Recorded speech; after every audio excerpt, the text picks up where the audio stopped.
Hey there, everybody. Welcome back with the Plat. Purplatypus is the name, and welcome to another YouTube video. Today, we're doing a pretty fun one. This is kind of an update to one of the first videos that I did for the game, where I'm talking about the most powerful early game items, but we're changing some of the items up that I consider the most powerful, and we're expanding it to the 10 best items that you can get in the starting zone here.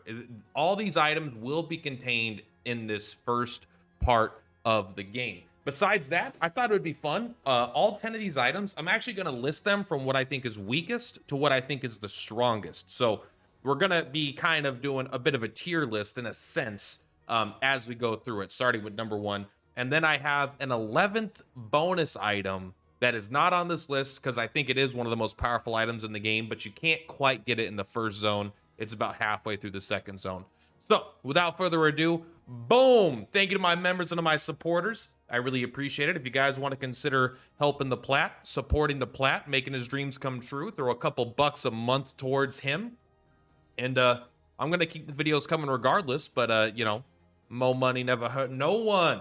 Anyway, let's jump into the video. So first, we are going to start with the weakest of the items, but that doesn't make it bad. There's a lot of not good items, all right? Like, you can get the, what's a terrible item?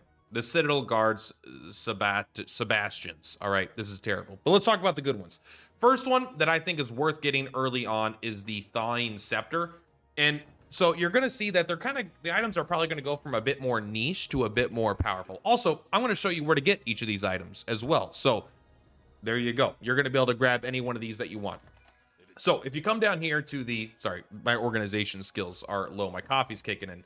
If you come down here to the La Bauge Hamlet, where you get the Witch, you come into the Armorer Town here, you can get a Thscepter. So most of these attack stats are going to be pretty low in the early game because this is the early game, but still, it's not bad for the early game, right? But Guard Hunter activates after an enemy guards an attack. Attack a single enemy with magic, ignores 30% of the target's defense. So what I think is interesting about this is that if this was like on a sword, I think it would be kind of dog shit for the most part. If this was on a almost anything else besides a staff, I would think it's pretty bad. But because this is on a staff, one, it's ranged, so it can hit the back row. If that means if something is in the back row, comes up front to guard, this could still hit them. But two, the things that guard are usually always, not literally always, but nearly always super weak to magic. So this 100 magic potency is going up against a particularly low magical defense. And then on top of that, you ignore an additional 30% defense. So this is something that I probably don't have equipped all the time, but it is very good if you're going up against a comp that just has a bunch of legionnaires and you're just like, it's especially good if because your wizards have kind of low initiative. So your other classes that are faster will go and they'll attack, they'll get guarded, you know, and then this character will just boom, one-shot them. So they don't have a chance to use any more PP. It is the weakest item on this list, in my opinion, but this is absolutely a powerful item that'll help you early game getting through some, because you don't have a lot of magic options early game. You have the wizard, but low initiative hurts. You have the witch, but she doesn't have the best initiative and not quite the best damage, but still good. Then you've got like a runic sword. So this is going to help you in the early game for sure. Number two, this item is, I think, this is the Hoarfrost Axe. So this item can be found in the, I remember, all right, don't even try to correct me, right here in the Groupont town. Now, this item is good, I think, you know, it freezes an enemy, right? So it's a simple item.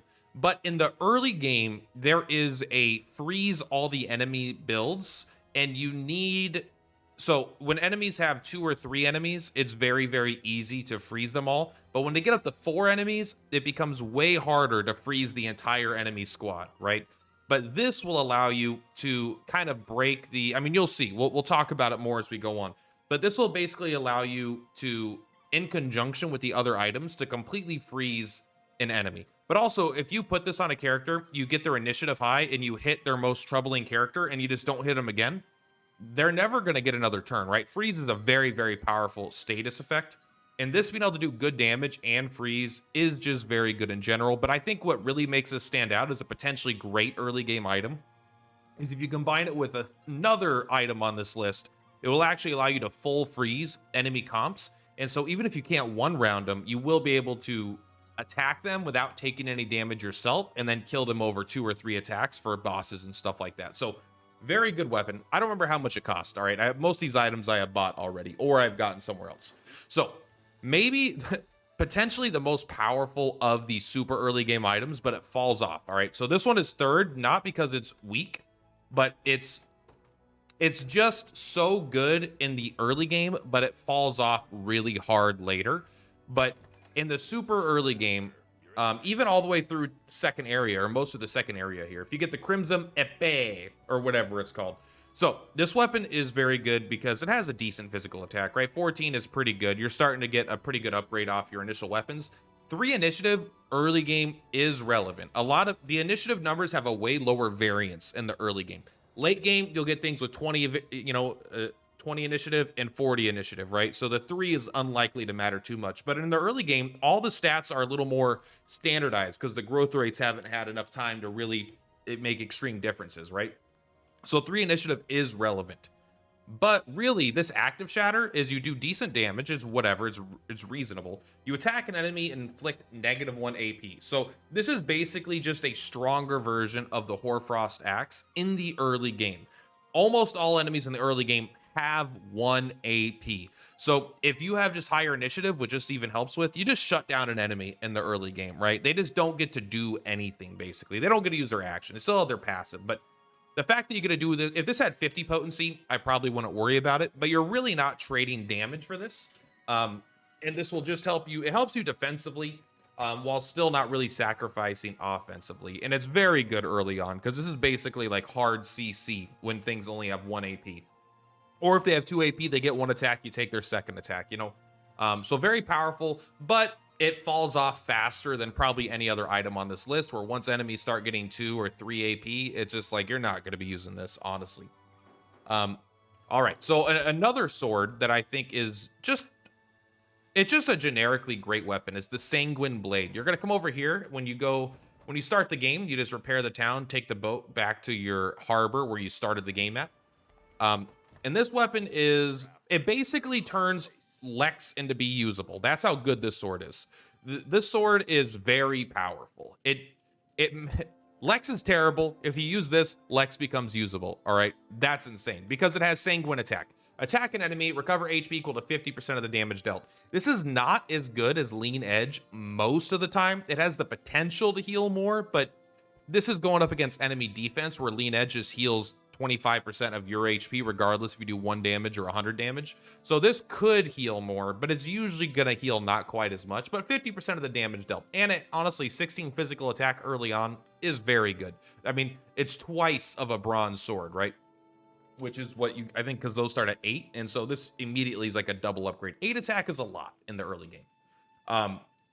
But this basically allows you to turn any sword unit into a reasonable frontline. As long as they don't get one shot, or as long as, you know, they can now self-heal without needing to spend other characters' actions. Again, like Lean Edge does like 100 potency and it heals itself. This is basically Lean Edge at home for the most part, but Lean Edge makes Elaine so good. It's such a powerful ability. So this ability will allow you to basically make Lex pretty good. It allow you to make even the Radiant Knights could be decent at this because they have row heal and stuff, but that's later in the game. For early game like this, you just put it on sword user. You can even use this on a cell sword because they don't start with the shield, but when they promote, they get shield, so they're kind of semi frontliners anyway. But it's just a great weapon, honestly. Just good damage, good healing. It's good on anyone you throw it on, and it's likely to make every character that has this just better. So this is the first and I think only shield on the entire thing, and I would put it up higher on the list, but it's not. I think it's the one of the most powerful items when it's useful, but if you're not fighting the unit that it's good against, then it's just not that good. So I'm gonna go here and grab the I have to remember which one it's in. I think it's this one. Of course, it's in the Les de Pierre village. So the Cavalry Hunter's Buckler. This is a insanely good shield to have in the early game, and honestly, I think it carries over pretty well. So it's I think I already have one of them from somewhere else, which is why I don't have that one. But let's take a look at it here. Who can equip it? All right, so what's really important here is if you look at the characters that can equip it, they're nearly all infantry. So what makes cavalry so strong, is that they deal double damage to infantry. So maybe your best front lines in the game are going to be early game. It's going to be Elaine. I mean, and you could say like the Legionnaire. The Legionnaire kind of sucks, but Elaine's pretty much the best. Lex has sometimes useful stuff against archers or whatever, but basically anyone that can equip the shield. What this does, Cavalry Guard, is it gives you a guaranteed heavy guard and a PP back versus cavalry units. This is so good for negating that double damage bonus. So you don't even need to rely on anything other than one, it has pretty, 5 physical defenses, whatever, 20% guard rates, whatever. You don't even really care about that. But a guaranteed heavy guard versus the double damage attack, and you get the PP back, so you can even do it as many times as you need to, and you could then use your PP for other things, is just insanely good at help. And especially as you get into higher difficulties, every point of attack a cavalry gets is basically doubled versus infantry, right? It becomes, they do double damage. So this kind of stuff becomes almost necessary for some of your front line to survive. So you don't need to have, you could just basically rely on your normal units here, like Elaine, to actually tank these attacks. Very, very, very powerful early game shield. And honestly, there's situations where it's good even into the late game. Not a ton of characters can equip these shields into the late game, but oh, that's interesting. Is the sellsword for the lady and the dude different? No. Okay, they use the same shield. It just this looks like a great shield, but I guess it's not. It's just a buckler. Yeah, that's clearly a buckler, no doubt. Someone should tell her that she's using a great shield. All right, but very good defensive item early on, and it's going to help you not just get instantly wiped out. Absolutely. So next is the first of 2 bows, actually, that I think are really good. If you come over here to the walled city of Uxit or whatever, you can get the Interrogator's Bow. Now, I think this item is pretty good for 2 reasons. One, it has a pretty decent physical attack. And I really like the ability. One, it gives you a passive PP. That's already huge just in general. It's hard to find weapons that give PP. I think it's extra good on a bow because archers have, like, the arbalist has double attack, basically. They can attack a second time really fast. So their PP is good. And then archers have, like, the follow-up attacks, right? They have, like, pursuit built into them. So the extra PP is always going to go to use on characters that use the bow anyway. But also Healing Hunter. Activates after an enemy uses a healing magic, attack a single enemy, ignores 30% of the target defense. This is unguardable, which is super good. So if they have a bishop or anything that just does any kind of healing, the only time it's not insanely good is versus a Radiant Knight, and it's still pretty good against a Radiant Knight because it ignores defense. But if someone gets healed, this is going to hit them, and they can't be guarded against it, right? Or I guess they could cover against it, but they're not going to guard against it. So it's just really good at killing these hunters. And even then, even if they do a guard on it, you're still consuming one of their PP, right? So it does good damage. It's a great way to break these super powerful, like, sometimes enemies just have like this really tanky heal comp, but this is more, the Healing Hunter is more of a secondary thing. I do think it's really powerful and it's good, but it being just a high physical attack bow with extra PP, a little bit of magic defense doesn't hurt also, but the PP is good. And then it also gives you this kind of fun little tech where sometimes it will just kill their healer straight out. They're going to heal someone, boom, you're going to snipe them. It's one of my favorite early game bows, which, to be fair, I don't like that many early game bows. But I like this one and one more. So the final one, the other bow here, you're actually going to get from the quest. The it is the treasure map. I believe it's treasure map 4. It doesn't show me the rewards for it at this point, but I believe it's treasure map 4. And this is the General's Great Bow. So if you come over here to the General's Great Bow, it sounds, it's a weird wording of the bow. You know what? Let's just equip it on a character, you know? Let's just go to a character list or a unit formation. Who can equip a bow? You can. There you go. You go ahead and equip it. General's Bow. It's the only one with a passive on it almost. Yeah, bow of swiftness. Here we go. General's Longbow. There we go. All right, so this one is a 17 base attack, and it gives you a base PP. I just think this is slightly better than the last one. It doesn't give you the magic defense, but I really do value the PP on a character that really, really likes having PP in the early game, like the archers, the hunters, and the arbalists. But aerial shift is actually kind of fucking nuts. This is a 1 PP ability after an, I don't know why it says flying enemies present. That seems to be, this is where the thing is, right? This bow might be mistranslated, but I don't think it is. I think it's just a bad tactic. The tactic is not accurate. But activates after an ally is attacked with an active skill. So one of you have to get attacked with an active skill. Then you're going to buff a row of allies, grants 20% attack and 40% critical rate to flying allies. 40% critical and 20% attack boost is huge. And you're going to do it to a whole row, and it's going to be flying. And so the reason why I think this is extra good, because it targets your flying allies. It would be better if it targeted everyone. But the thing about flying is they have double evasion for the most part. You know, they have double evasion to ground-based physical units, right? So them being in the front row is not usually that bad. So if you have them in the front row, someone tries to attack them, they miss most of the time. And then suddenly your whole row is going to get 20% attack, 40% critical rate, and then they're just going to blow up the enemy. So I think that's really, it's a really, really good, powerful skill, because that's a huge boost. It doesn't stack, so you only want to use it once, but it is a very powerful ability, combined with the fact that it's just a good bow with good base PP.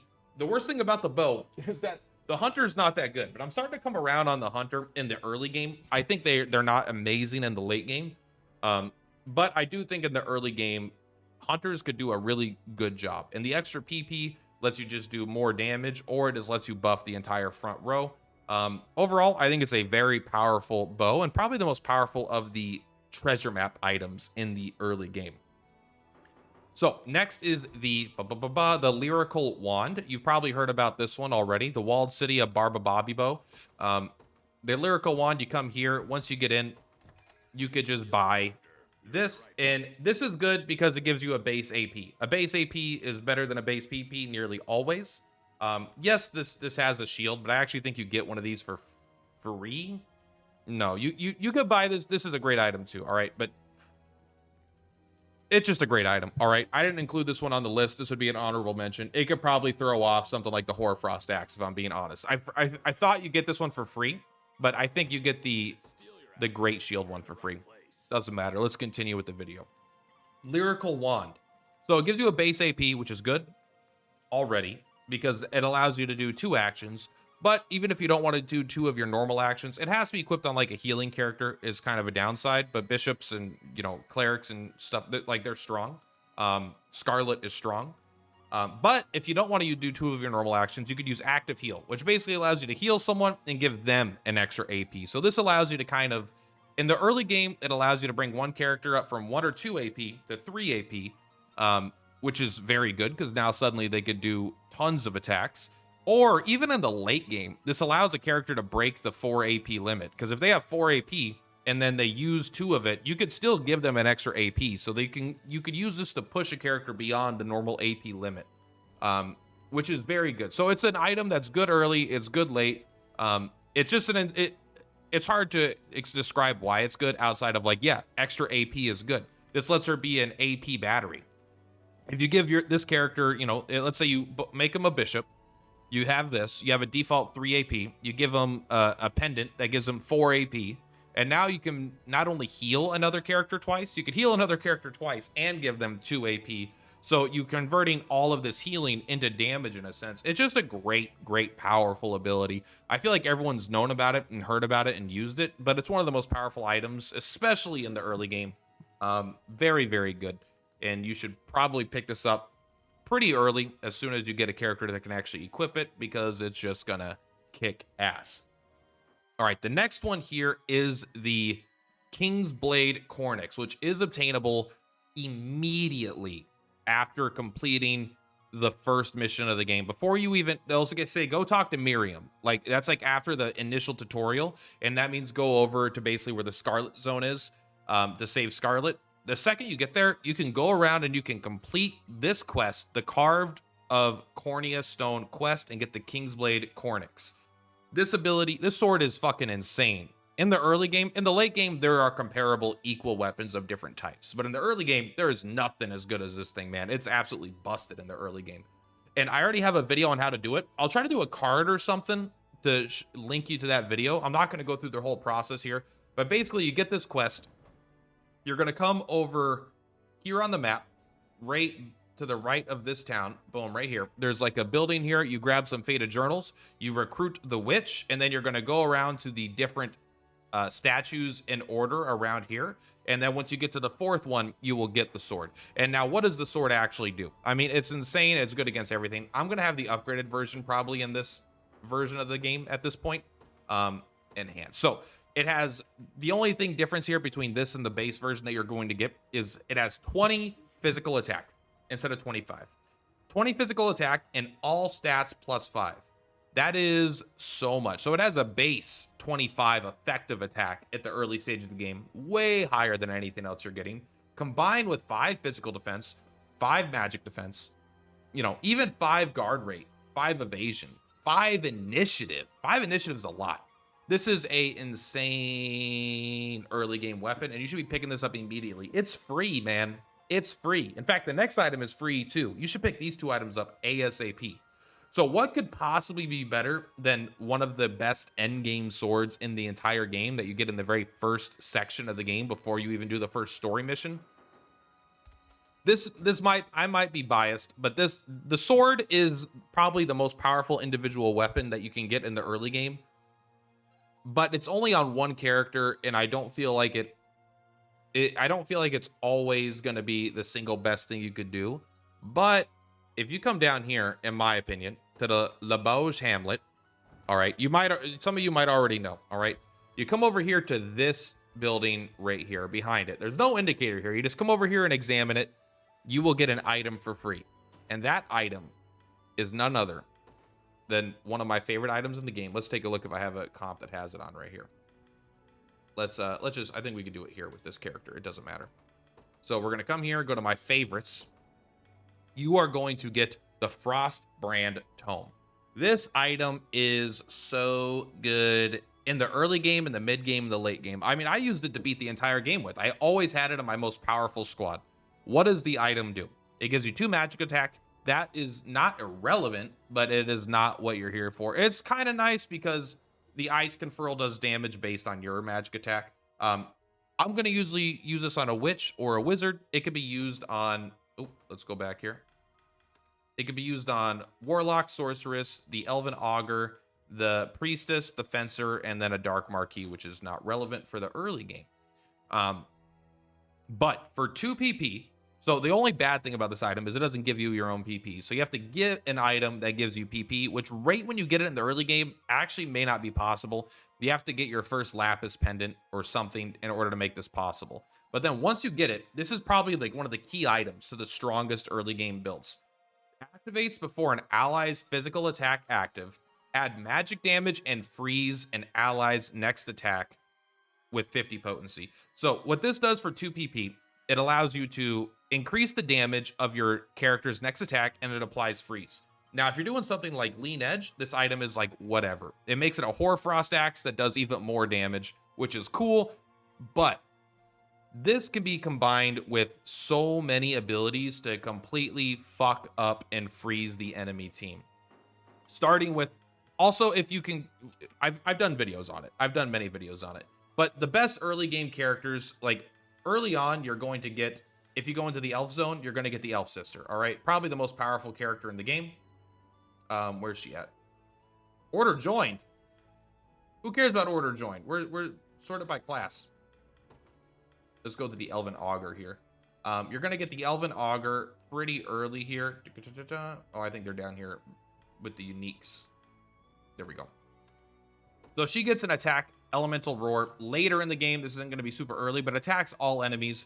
When it attacks all enemies, this is also going to freeze all enemies if you have the Frostbrand Tome targeting her, which is insanely good. But also early on, I've been using on my True Zenorian playthrough, I've been using the Hunter, and it's actually like super, super strong even there. Being able to freeze all the enemies will allow you to totally lock down what the enemy is doing, while you also get to to deal damage. So once you have all the enemies frozen, you don't deal any more damage to frozen enemies. They're just going to take whatever damage you dealt, and then they're not going to attack because they're not going to unfreeze.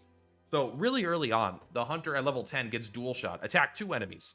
This is super, super powerful when enemies have a comp of 2, which is almost never. But when they have a comp of 3, and you have the Frostband Tome on a witch, you freeze 2 characters. This freezes, the witch will freeze a 3rd character.